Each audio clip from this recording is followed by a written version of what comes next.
Salam alaikum. Alors aujourd'hui je reviens dans cette vidéo afin de faire avec vous des maths. Donc le titre de la vidéo s'appelle Êtes-vous bon en maths? Alors pourquoi je fais cette vidéo? Afin donc de parler de l'âge de Aïcha radhiyallahu anha. De l'âge de Aïcha. Donc êtes-vous bon en maths? Prenez un stylo, des feuilles. Donc c'est ce que je suis en train d'écrire dans le livre actuellement. Là j'en vois pas à la fin parce que voilà, il y a plein de corrections, encore des choses à faire. Et là je suis avec une amie en train de bosser un peu. J'espère qu'il sera prêt d'ici la rentrée, Inch'Allah.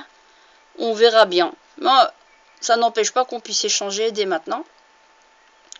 Alors pour qu'on soit clair, hein, d'ailleurs ça s'appelle comme ça le titre du chapitre, pour que ce soit définitivement clair dans les esprits. L'âge de Aïcha. Abu Bakr as-Siddiq est le père de Asma. Jusque là on est d'accord, pour ceux qui savent. Mais bon, les autres aussi peuvent, voilà. Abu Bakr as-Siddiq, c'est le père de Asma.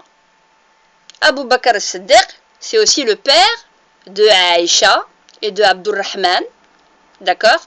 Et il est l'époux de Zaynab, de son vrai nom, et de son surnom Rumman. Jusque-là, tout va bien. Ok. Jusque-là, ça devrait aller. Alors, j'ai fait un tableau.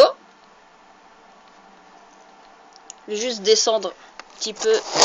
Je vais le faire comme ça, de ce côté. Ça sera plus pratique pour moi. Alors, j'ai fait un tableau avec des dates. Je vais vous donner des dates. Vous pouvez faire un tableau. Donc, comme ça, vous mettez les dates. Et comme ça, vous mettez les noms. Dans l'autre sens, hein, vous voyez comment vous faites. Abu Bakr as-Siddiq en 595, d'accord, 595 avait 22 ans. On connaît certaines dates des membres de la famille, de date et de naissance et de mort, certains juste la mort, mais en faisant des calculs, on peut comprendre pas mal de choses. Abu Bakr as-Siddiq avait 22 ans en 595. On sait que la révélation s'est faite en 610. Jusque-là, tout va bien. En 610, Abu Bakr as-Siddiq, il avait 37 ans.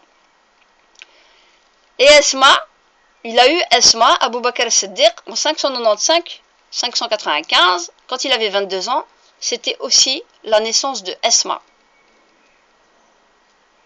D'accord? Asma est née en 595. En 610, elle avait 15 ans. Jusque-là, tout va bien.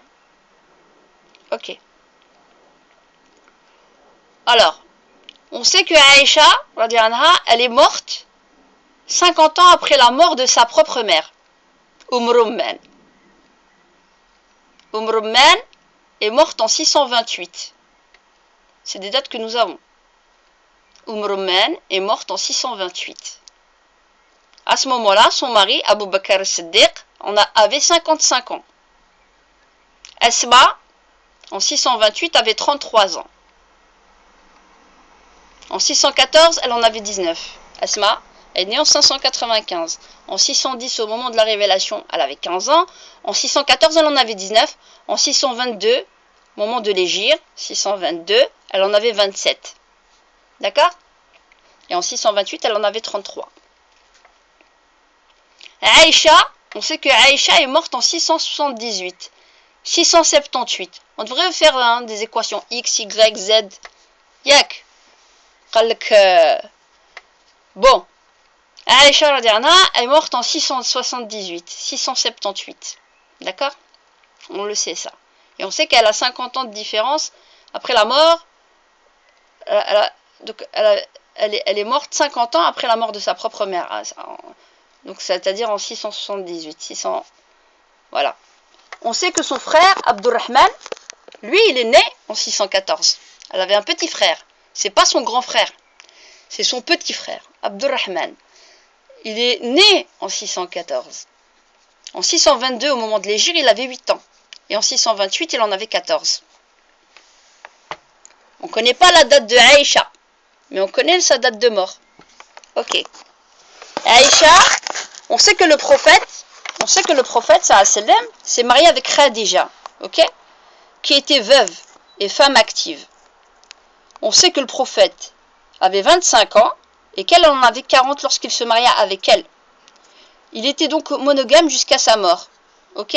Jusque-là, tout va bien. Khadija est morte en 620. Aïcha fut sa troisième épouse après la veuve Saouda, une dame âgée, très intelligente.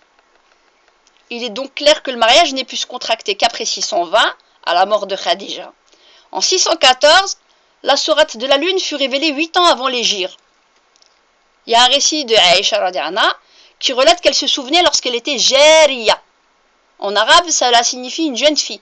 Et sibiya veut dire enfant. Elle était donc une adolescente à ce moment-là. Elle ne pouvait donc avoir 10 ans de moins que Esma, qui en avait 19 en 614. Mais je vais revenir dessus. Je veux juste que vous suiviez la logique. Les adolescents en dessous de 15 ans n'allaient pas pour aider et soigner sur les champs de bataille.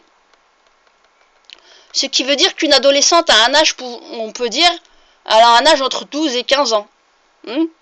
Qu'on peut concevoir. Les règles, 12 ans.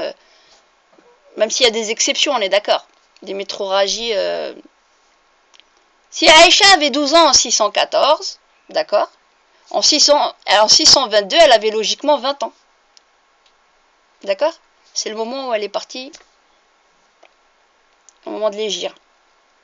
Si elle avait 12 ans, donc c'est l'âge minimum d'être adolescent, c'est pas 7 ou 8 ans. Elle a dit Jariya, elle n'a pas dit Sibiya.